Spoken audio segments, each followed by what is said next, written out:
Sister क्या नाम है आपका? मेरा नाम तनवीर कौर है, कहाँ के रहने वाले हैं आप? फिरोजपुर। अभी आपकी उम्र कितनी है? 25। और आपने लिखा कि पिछले 20 साल से आपको दुष्ट आत्मा ने जकड़ा हुआ था। जी यानी जब आप 5 साल की उम्र के थे तब से दुष्ट आत्मा के अटैक्स आपके ऊपर होते थे। हाँ जी। आप बताइए क्या क्या होता था दुष्ट आत्मा के कारण आपको? मेरे सिर में सूजन आ जाती थी, ऐसे लगता था जैसे सिर में सांप चलते हैं, और बहुत लोग मुझे दिखाई देते थे, हजारों की गिनती में मेरे आसपास भीड़ ही लगी रहती थी, कभी बच्चे कभी बूढ़े, और मैं बहुत बीमार भी होती थी, उठ भी नहीं पाती थी, बेड पे ही रहती थी, और मेरे मम्मा पापा ही मुझे संभालते थे। और आपने लिखा कि आपको दुष्ट आत्माएं की आवाजें सुनाई देती थी। जी, वो मुझे सुनाई देती थी, दिखाई भी देती थी, और मुझे बहुत तंग करती थी। और जब आप इन बातों के बारे में अपनी मदर को, अपनी फैमिली को बताते थे, क्या बोलते थे वो आपको? जल्दी कोई ट्रस्ट नहीं करता था, क्योंकि मैं बच्ची थी और सबको लगता था कि शायद शरारतें करके डरा रही हूँ अपने भाई बहनों को। और आपने लिखा कि आपको दुष्ट आत्माएं लड़के लड़कियों के रूप में, बुजुर्गों के, बच्चों के, किन्नर्स के और छोटे बच्चों के रूप में आपको रियलिटी में खुली आंखों से आपको दुष्ट आत्माएं दिखती थी। हाँ जी, मुझे ऐसे दिखाई देती थी, इतनी भीड़ होती थी कि मैं जिंदा और मरे में फर्क भी नहीं बता पाती थी कि कितने लोग खड़े हैं और इनमें से जिंदा कौन है और मरा हुआ कौन है। और जब आप 13 साल की उम्र के हुए, 13 साल में आप जब स्कूल जाते थे, आपने लिखा कि आपको एक लेडी काला बुर्का पहने हुए दिखाई देती थी। क्या क्या कहती थी दुष्ट आत्माएं आपको? वो मुझे कहती थी कि हमें तेरे से बेबी चाहिए और हम तुझे मार देंगे, और हमारे साथ ही चल, हमारे साथ ही रहो। दुष्ट आत्माएं आपको ऐसे आवाजें देती थी। हाँ जी। और आपने लिखा कि एक बार आप एक्टिवा पर कहीं जा रहे थे, क्या दिखा आपको जाते हुए? मुझे देखा कि सड़क में 3-4 छोटे छोटे बच्चे बैठे हुए हैं, और मैं उनको बचाने के लिए एक्टिवा को साइड से लेकर गई और मैं गिर गई, मेरा एक्सीडेंट हो गया और मेरे सिर पर बहुत गहरी चोट आई। और वहां पर जो लोग मौजूद थे जिन्होंने आपको उठाया, क्या क्या बोला उन्होंने? उन्होंने कहा कि हमने तो ऐसा कुछ भी नहीं देखा, बस ये चलाते चलाते और गिर गई। क्योंकि वो दुष्ट आत्माएं आपको नजर आती थी पर लोगों को वो दुष्ट आत्माएं दिखाई नहीं देती थी। हाँ जी। इस कारण आपको दुष्ट आत्माएं बच्चों के रूप में देखी और आप एक्टिवा से गिर गए। कहाँ चोट लगी आपके? सिर पर लगी, आंख पर, हाथ पर और पैर पर। जब आप स्कूल में जाते थे 13 साल की उम्र में, आपने लिखा जब स्टडी कर रहे थे, क्या हुआ स्कूल में आपके साथ? स्कूल में मेरे टीचर के पीछे मुझे कोई खड़ा हुआ दिखाई दिया, वो बहुत तेज दौड़कर मेरी तरफ आया, उसने मेरे हार्ट पर बहुत जोर से पंच किया और मैं गिर गई, मेरी हार्ट बीट भी रुक गई थी। मेरे टीचर्स ने और डिस्पेंसरी की नर्स ने मुझे डेड डिक्लेयर कर दिया। और आपके टीचर्स ने आपके मदर को फोन करके स्कूल में बुलाया और आपको हॉस्पिटल लेकर गए। क्या कहा डॉक्टर ने जब हॉस्पिटल ले गए तो? जब हॉस्पिटल लेके जा रहे थे तो पहले ही मुझे होश आ गया और डॉक्टर्स ने टेस्ट किए और उन्होंने कहा कि हमें तो कुछ भी समझ नहीं आया, रिपोर्ट से तो लग रहा है कि जैसे हार्ट कभी रुका ही नहीं है और हार्ट अटैक के भी कोई सिम्टम्स नहीं है। क्योंकि जो दुष्ट आत्मा है, आप जानते हैं कि वो रिपोर्ट्स में नहीं आती, वो मेडिसिन से ठीक नहीं होती। इन्होंने एमआरआई कराई, ईसीजी कराई, डॉक्टर को कुछ भी समझ नहीं आ रहा था कि इनके साथ क्या हो रहा है। जब आप रात को सोते थे क्या होता था आपके साथ? मुझे सपने आते थे, बहुत से बच्चे कभी मेरे बाल खींचते थे, मुझे काटते थे, और कभी बड़े लोग भी मुझे मारते पीटते थे। मेरे सिर पर बहुत ज्यादा मारा करते थे मुझे, जिस कारण मेरा सिर बहुत ही स्वेल्ड रहता था। और डॉक्टर ने आपको बोला था कि इन्हें मल्टीपल पर्सनैलिटी डिसऑर्डर है। क्या होता है वो बताइए आप? उसमें डॉक्टर ने बताया कि ये जो है, इसको अलग अलग इंसानों की तरह एक्ट करने की आदत है, इसके दिमाग में ये बात है और इसको मेडिसिन खानी पड़ेगी काफी सालों तक। क्योंकि आपकी हालत ऐसी हो चुकी थी जैसे 5 साल का एक बच्चा होता है। हाँ जी, मैं एबनॉर्मल हो चुकी थी और दुष्ट आत्मा मेरे में बोला करते थे। डॉक्टर ने क्या बताया कि कौन सी बीमारी है ये? डॉक्टर ने कहा कि मल्टीपल पर्सनालिटी डिसऑर्डर है, इसमें इंसान 2-3 तरह के इंसानों की तरह बन जाता है। कितनी टैबलेट्स, कितनी गोलियां आप दिन में खाते थे बताइए अब? इसके बाद जब सीजोफ्रेनिया की बीमारी मुझे बताई गई, उस दिन के बाद मैं 5 सालों तक हर रोज 49 मेडिसिन खाती थी। दिन में कितनी कितनी बार कितनी कितनी गोलियां खाते थे आप? सुबह 15 से 17 और ब्रेकफास्ट के बाद भी इतनी ही, दोपहर को 6 और रात को सोने से पहले 11, जिनमें सारी नींद की मेडिसिन होती थी। वो डॉक्टर आपको वैसे ही नींद की दवाइयां देते थे ताकि आप रेस्ट कर लो, ताकि आप सो सके और आप रिलैक्स हो सके। रिपोर्ट्स में कुछ भी नहीं आता था तो डॉक्टर यही सजेस्ट करते थे कि इसके ब्रेन को रेस्ट की जरूरत है, इसके ब्रेन में पानी पड़ चुका है या स्वेलिंग हो चुकी है, उनको कुछ भी समझ नहीं आता था। इन्होंने लिखा कि ब्रेकफास्ट से पहले 15 गोलियां, ब्रेकफास्ट करने के बाद 17 गोलियां, लंच के टाइम 6 गोलियां और डिनर के टाइम 11 गोलियां, यानी एक दिन में 49 टैबलेट से हर दिन खाते थे और लगातार 5 साल तक इन्होंने ऐसे ही दवाइयां खाई। आपने लिखा कि उसके बाद जब डॉक्टर के पास आपकी फैमिली फिर आपको लेकर गई, क्या नजर आया जब आप डॉक्टर के सामने गए तो? वहां पर भी मुझे इविल स्पिरिट्स ही दिखाई दे रही थी, इवन डॉक्टर के पीछे भी। और मैंने डॉक्टर को बोला कि मुझे कोई प्रॉब्लम नहीं है, मुझे अभी भी यही कुछ दिखाई देता है। और डॉक्टर ने कहा कि इसको इलेक्ट्रिक शॉक्स देने पड़ेंगे, इसको मेंटल हॉस्पिटल में रखना पड़ेगा, ये पूरी तरह पागल हो चुकी है और ये कभी हील नहीं होगी। आपके मोबाइल को जब उन्होंने चेक किया, क्या था मोबाइल में? मोबाइल में मेरे ऐसे ही हॉरर पिक्चर्स, वॉलपेपर्स और मूवीज थी। जैसे हॉरर मूवीज होती है, भूतों की पिक्चर्स आती है, वैसी सभी फोटोज। आपके स्क्रीन के ऊपर वॉलपेपर कौन सा लगा हुआ था? जैसे कोई आदमी अपने आप को फांसी लगाए हुए खड़ा है, और मैं अपने घर में ड्राइंग्स भी दीवारों पर करती थी कि हाथों से खून निकल रहा है, और मैं खुद के भी हाथ काट के, इविल स्पिरिट जो थी वो मुझ में मेरा ही खून निकाल के उसको चाटती थी। और इन्होंने लिखा कि 20 साल लगातार ये अपने बालों को नोचते थे, नोच के अपने बालों को उखाड़ देते थे, और जिस कारण इन्होंने एक बार अपने आईब्रोज, अपने बाल भी पूरी तरह से रिमूव कर दिए थे। आपने लिखा कि आपको एक सपना आया था कि आप एक नए बच्चे जो पैदा होते हैं, 1000 बच्चों के दिल आप खा रही हैं। क्या था वो सपने के बारे में बताइए? वो सपने मुझे 15 साल की उम्र से ही आने शुरू हो गए थे। मेरा मन करता था कि मैं न्यू बॉर्न बेबीज के दिल निकाल कर उन्हें खा जाऊं, और सपने में भी यही दिखाई देता था कि मेरे घर में बहुत सारे न्यू बॉर्न बेबीज हैं जिनकी डेड बॉडीज ही हैं, और उनमें से हर किसी का दिल निकाल कर मैंने अपने आगे रखा हुआ है उन्हें खाने के लिए। क्योंकि जब आप सुबह उठते थे आपको कच्चा मीट खाने को आपका दिल करता था, शराब पीने को दिल करता था। आपके पास आपका छोटा भाई रहता था, क्या क्या उसको देख के क्या आता था आपके मन में? वो बहुत छोटा था और उसको भी देख के मुझे उसको खाने का मन करता था। कितनी बार मैंने कोशिश भी की, उसकी चीक्स पर भी बाइट करने की कोशिश की, पर मुझे बहुत रोना आता था कि ये तो खुद के बच्चे जैसा है और मैं ये क्या कर रही हूँ। हर बार मुझे बहुत रोना आता था, पर फिर भी मेरा खुद पर कोई काबू नहीं रहता था। मेरा बस उसको खाने का मन करता था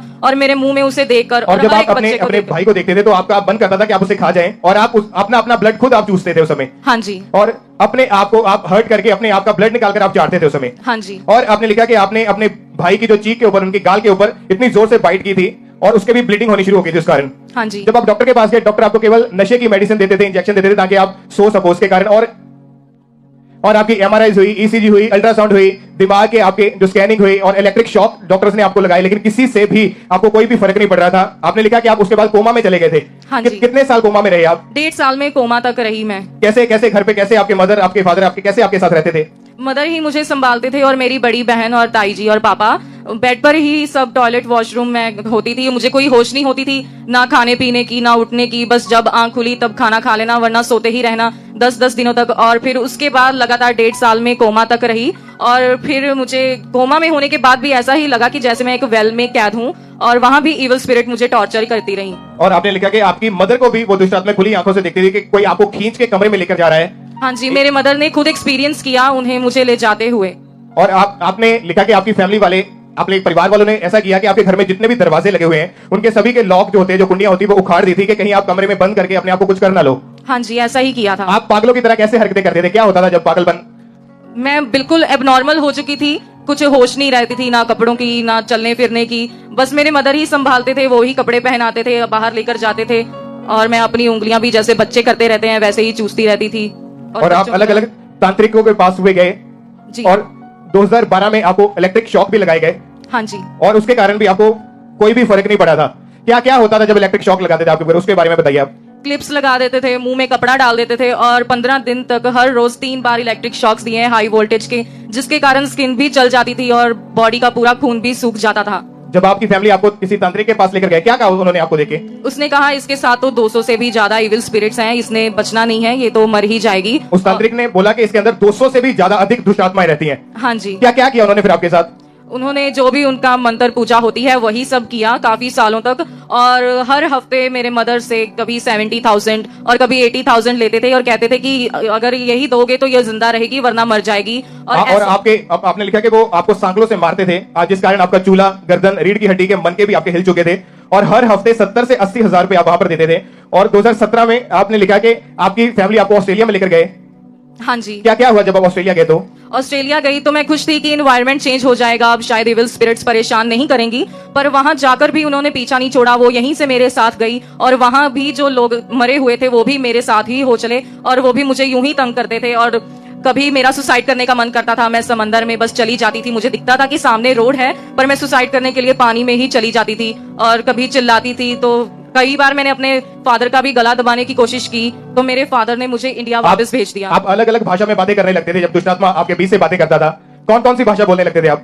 ज्यादातर मेरे मदर बताते हैं कि मैं उर्दू ही बोला करती थी और कभी कभी उल्टे वर्ड्स बोला करती थी जो समझ नहीं आता था। क्योंकि आपको अपने शरीर पर कोई कंट्रोल नहीं था, वो दुष्ट आत्मा आपके अंदर से अलग अलग भाषाएं बोलते थे। हाँ। और फिर जब आप फिर से तांत्रिक के पास गए, फिर क्या कहा उस तांत्रिक ने? क्या बताया आपको कि कितनी दुष्ट आत्माओं ने झगड़ा आपको? जब ऑस्ट्रेलिया से मैं यूं वापस आई तो तांत्रिक ने बोला कि अब तो इसके पास 1000 से भी ज्यादा दुष्ट आत्माएं हैं। 1000 से भी ज्यादा दुष्ट आत्मा इनके अंदर है। क्योंकि पहले जब आप तांत्रिक के पास गए थे उन्होंने बोला था कि 200 से ज्यादा है, लेकिन अब जब आप ऑस्ट्रेलिया से वापस होकर दोबारा तांत्रिक के पास गए तो उन्होंने बताया कि 1000 से ज्यादा दुष्ट आत्माएं आपके अंदर है। हाँ जी, और वो मुझे आसपास पूरा दिखाई भी देती थी, भीड़ ही लगी रहती थी मेरे आसपास हमेशा। आपने पिछले 20 सालों में कितने डॉक्टर, कितने तांत्रिकों के पास जाकर आपने अपने को दिखाया था? 10 से 12 डॉक्टर्स बदले और काफी तांत्रिकों को दिखाया। सबसे पहले तो कोई और तांत्रिक टोटल आपने कितने पैसे खर्च किए इसके ऊपर? 28 करोड़ से भी ज्यादा। 28 करोड़ रुपए से ज्यादा आपने तांत्रिकों के पास, डॉक्टरों के पास खराब कर दिए थे सिर्फ इस दुष्ट आत्मा के कारण। हाँ जी, 28 करोड़ 8,80,000 रुपए आपने ऐसे ही खराब कर दिए डॉक्टरों के पास जाकर, तांत्रिकों के पास जाकर। हाँ जी। इतना पैसा खराब करने के बावजूद भी आपको कोई भी फर्क नहीं पड़ रहा था? कोई भी फर्क नहीं पड़ रहा था। मेरे फादर मसीह में आ चुके थे और वो मुझे चर्च में ले जाना चाहते थे ऑस्ट्रेलिया में ही, पर जो तांत्रिक था उसने कहा कि नहीं, चर्च में नहीं लेके जाना, वहाँ तो ये मर ही जाएगी और ज्यादा बीमार हो जाएगी। और कितनी बार आपने सुसाइड करने की कोशिश की? 50 से भी ज्यादा बार मैंने खुद को मारने की कोशिश की। 50 से भी ज्यादा टाइम आपने अपने आप को सुसाइड करने की, अपने आप को मारने की कोशिश की। कैसे कैसे आप अपने आप को मारना चाहते थे? कभी हाथ काट लेना, कभी पानी में डूब जाना, कभी दीवारों में सर इतनी जोर से पटकना कि मेरा सर फट जाना। और चर्च के बारे में आपको कैसे पता लगा? मेरे कजन हमारे घर पे आए थे और उन्होंने बताया कि इसको खामरा चर्च में लेकर आओ, वहाँ सब अच्छे होते हैं तो ये भी होगी, विश्वास के साथ इसे लेकर चलो, वो जिंदा चर्च है और ये वहाँ बिल्कुल हील होगी। तारीफ करें जोर से अपने हाथों को उठाएं इस बात के लिए। पहले सबका परमेश्वर का थैंक्स करें। और आपने लिखा कि फिर आपकी मदर 3 अक्टूबर 2020 को प्रेयर टावर से आपके लिए प्रार्थना करवाने लगे। जी। क्या हुआ उसके बाद?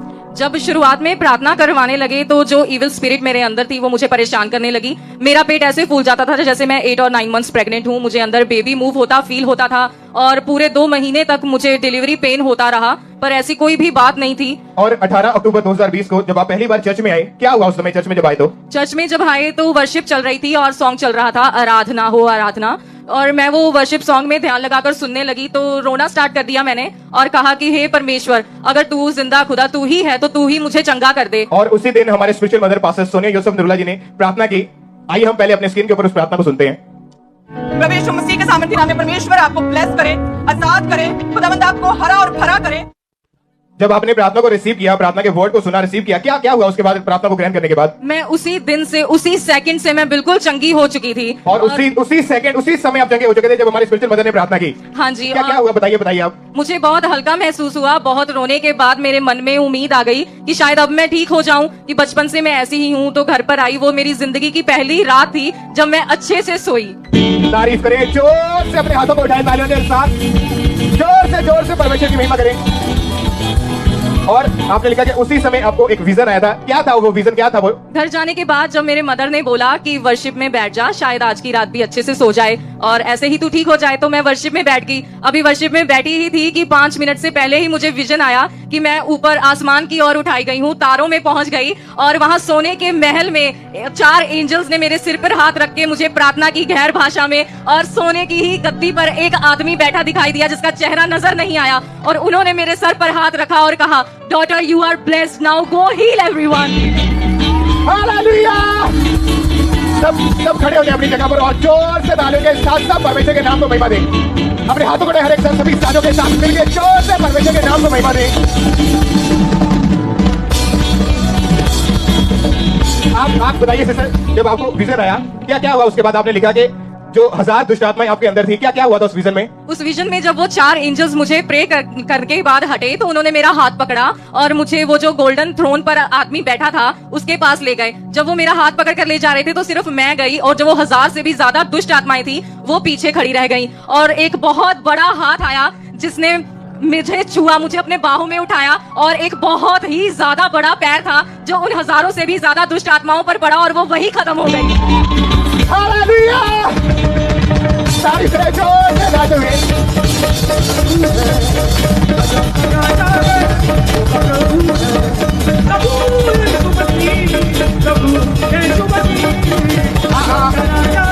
तारीफ करें सब आप सिस्टर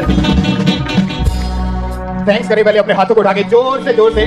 सिस्टर बताएंगे कितने पैसे आपके तांत्रिक और डॉक्टरों के पास जो आपने खर्च कर चुके थे? आप टोटल कितने पैसे आप खर्च कर चुके थे? 28 करोड़ से भी ज्यादा। 28 करोड़ रुपए से भी ज्यादा आप खर्च कर चुके थे।